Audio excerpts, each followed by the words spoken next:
រាល់ថ្ងៃពេលប្តីត្រឡប់មកពីធ្វើការដល់ផ្ទះវិញតែងតែវាយដំធ្វើបាបប្រពន្ធប៉ុន្តែពេលដែលគាត់វាយហត់ហើយគាត់បែរជាយកផ្កាកុលាបមួយបាច់លុតជង្គង់សុំការអភ័យទោសពីប្រពន្ធទៅវិញនារីជាប្រពន្ធមិនហ៊ានប្រកែកមានតែទទួលយកបាច់ផ្កាទាំងញ័រដៃហើយក៏បណ្ដាប្តីចូលទៅក្នុងបន្ទប់គេងស្ដាប់បង្គាប់30នាទីក្រោយមកមីឡាយដេកកាប់មុខនៅលើគ្រែទាំងខ្លួនប្រានពេញដោយស្នាមជាមនេះហើយជាជីវិតដ៏សោកសៅរបស់នាងក្រោយពេលរៀបការព្រឹកបន្ទាប់នៅម៉ោង 5:30 នាទីមីឡាយក្រោកពីព្រលឹមដើម្បីរៀបចំអាហារពេលព្រឹកឲ្យប្តីយឺតតែ1នាទីឬលឿនតែ1វិនាទីក៏នឹងត្រូវវាដែរមីឡាយលើកទឹកផ្លែឈើមួយកែវទៅដាក់នៅចំពោះមុខប្តីបុរសជាប្តីបែរជាចង់ចិញ្ចើមព្រោះគាត់ឃើញថាកែវទឹកមិនបានដាក់នៅចំកណ្ដាលថាត្រឹមត្រូវមីឡាយភ័យញ័រខ្លួ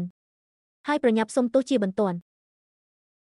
សំណាងល្អលើកនេះប្តីមិនបានវាយនាងទេតែពេលដែលមីឡាយបំរុងដើរចេញស្រាប់តែប្តីចាប់ដៃនាងជាប់គេធ្វើដូចជាមនុស្សវិកលចរិតយកថ្នាំមកលាបរបួសនៅលើមុខឲ្យប្រពន្ធថែមទាំងសួរដោយការព្រួយបារម្ភថាឈឺអត់បន្ទាប់មកបុរសនោះក៏រៀបចំទៅធ្វើការតែដល់មាត់ទ្វារគាត់ក៏ឈប់មីឡាយឃើញដូច្នេះក៏ប្រញាប់ទៅថើបលាគាត់យ៉ាងដឹងក្តីរងចាំដល់ពេលប្តីចេញទៅផុតមីឡាយទប់ទឹកភ្នែកលែងជាប់ក៏យំចេញមកនាងលួចយកថ្នាំដែលលាក់ក្នុងទូដាក់អីវ៉ាន់ចេញមកនាងដឹងថាបើមានកូនក្នុងស្ថានភាពបែបនេះជីវិតរបស់នាងនឹងកាន់តែវេទនាហើយទឹកដែលនាងយកមកលេបថ្នាំបែរជាស្រាដែលមានជាតិខ្លាំងបញ្ជាក់ថានាងអស់សង្ឃឹមយ៉ាងណាទៅហើយបន្ទាប់មកមីឡាយបានឃុំខ្លួនឯងនៅក្នុងបន្ទប់តូចមួយព្រោះប្តីមិនអនុញ្ញាតឲ្យនាងចេញក្រៅមានតែនៅក្នុងកន្លែងបិទជិតទេទើបនាងមានអារម្មណ៍សុវត្ថិភាពតែពេលភ្ញាក់ដឹងខ្លួនឡើងម៉ោង 7 យប់ទៅហើយមីឡាយភ័យស្លន់ស្លោនាងប្រញាប់រត់ចេញមកដើម្បីរៀបចំអាហារល្ងាចតែកាន់តែប្រញាប់កាន់តែងាយធ្វើខុសស្រាប់តែពេលនោះខាងក្រៅក៏មានសំឡេងបើកទ្វារបេះដូងរបស់មីឡែនស្ទើរតែលោតចេញមកក្រៅនាងដឹងហើយថានឹងមានរឿងអ្វីកើតឡើងបន្ទាប់ទៀត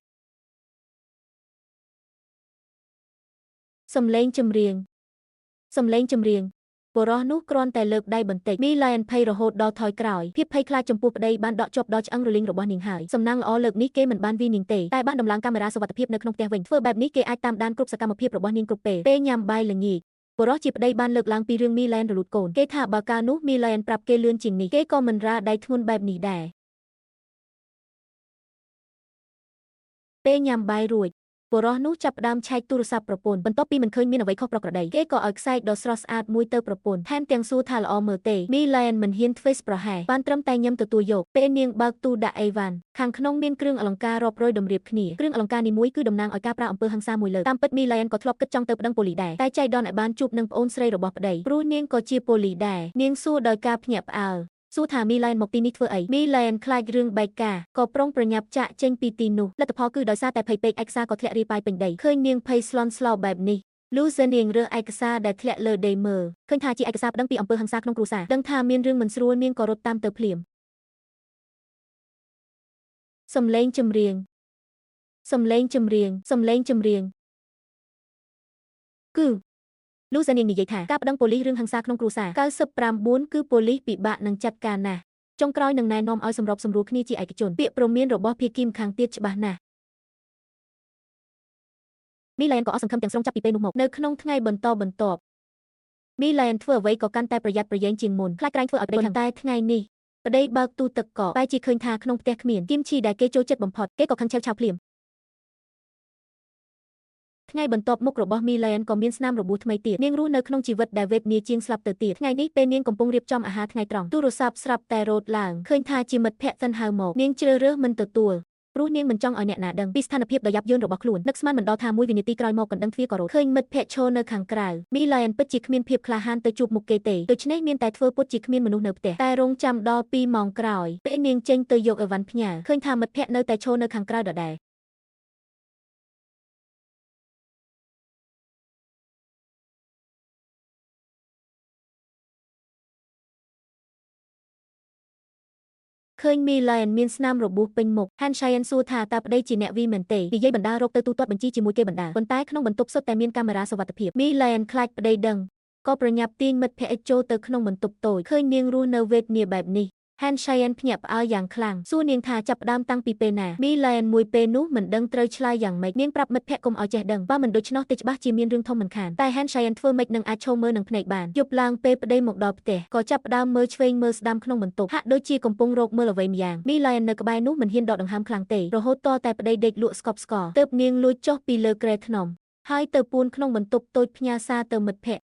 មើលរូបថតដែលពួកគេរៀនជាមួយគ្នាមុខនាងក៏លេចស្នាមញឹមដែលបាត់បង់យូរមកហើយបន្ទាប់មកនាងក៏លុបសារចោលភ្លាមព្រោះប្តីមិនអនុញ្ញាតឲ្យនាងតាក់ទងអ្នកណាឡើយល្ងាចថ្ងៃបន្ទាប់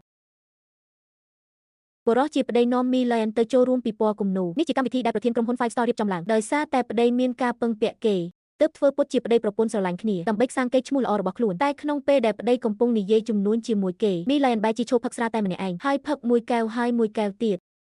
ទង្វើរបស់នាងមិនយូរប៉ុន្មានក៏ទាក់ទាញចំណាប់អារម្មណ៍អ្នកដទៃឃើញដូច្នេះប្តីក៏ដើរមកព្រមាននាងថាបើមិនចង់ត្រូវវាយកុំរកទុកដាក់ខ្លួនតែពេលនេះមីឡែនស្រវឹងស្រឿងទៅហើយនាងដើរទៅមុខប្រធានក្រុមហ៊ុនទាំងស្រវឹងហើយថាគំនូររបស់គាត់មិនក៏អាក្រក់មើលម្លេះមុខរបស់ភាគីខាងទៀតតែជាខ្មៅដែរបុរសជាប្តីក៏ដើរមកដល់គេដឹងថាមានរឿងមិនល្អក៏ប្រញាប់ទាញប្រពន្ធចេញទៅ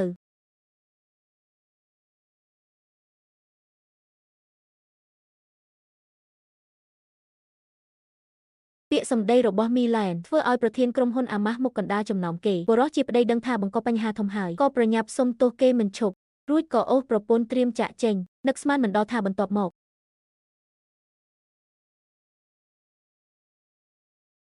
ពេលត្រៀមត្រឡប់ទៅវិញបុរសនោះបង្ខំឲ្យមីឡែនដោះខ្សែក្រវ៉ាត់សុវត្ថិភាពចេញហើយបើកដំបូលឡានទំនើបចោលបន្ទាប់មកក៏ជន់កែចេញទៅយ៉ាងលឿនគេជន់កែដល់កម្រិតហើយបើកបរពេញផ្លូវយ៉ាងអនាធិបតេយ្យមីឡែនដែលមិនបានពាក់ខ្សែក្រវ៉ាត់ត្រូវបោកទង្គិចពេញខ្លួននាងមើលឃើញកំហឹងក្នុងចិត្តប្តីដឹងថាលើកនេះគេច្បាស់ជាមិនទុកនាងឲ្យរួចខ្លួនទេពេលទៅដល់ផ្ទះត្រូវបានគេវាយដំយ៉ាងដំណំនាងលែងទ្រាំនឹងជីវិតដូចនរកនេះទៀតហើយដោយអស់សង្ឃឹមខ្លាំងនាងសម្រេចចិត្តស្លាប់ឲ្យចប់រឿងមិននឹកស្មានថាពេលនោះមិត្តភក្តិក៏មកដល់ឃើញទិដ្ឋភាពគួរឲ្យភ័យខ្លាចនៅចំពោះមុខ Hansayan ខាត់មីឡែនកុំឲ្យឆេវឆាវហើយស្ទុះទៅទាញនាងចុះពីលើយ៉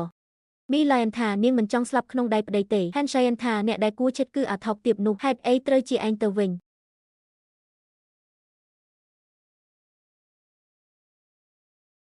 ពាក្យសម្ដីរបស់ Hansayan ដូចជាគ្រាប់បែកធ្វើឲ្យមីឡែនមានសង្ឃឹមរស់បន្តទៀតតើមិត្តភក្តិទាំងពីរនាក់នេះនឹងសងសឹកដោយរបៀបណាភាគក្រោយចេញហើយនឹងសម្រាយជូនទស្សនាភ្លាមអ្នកដែលចូលចិត្តកុំភ្លេចចុច like និង follow ផងពួកយើងចាំជួបគ្នានៅពេលនោះ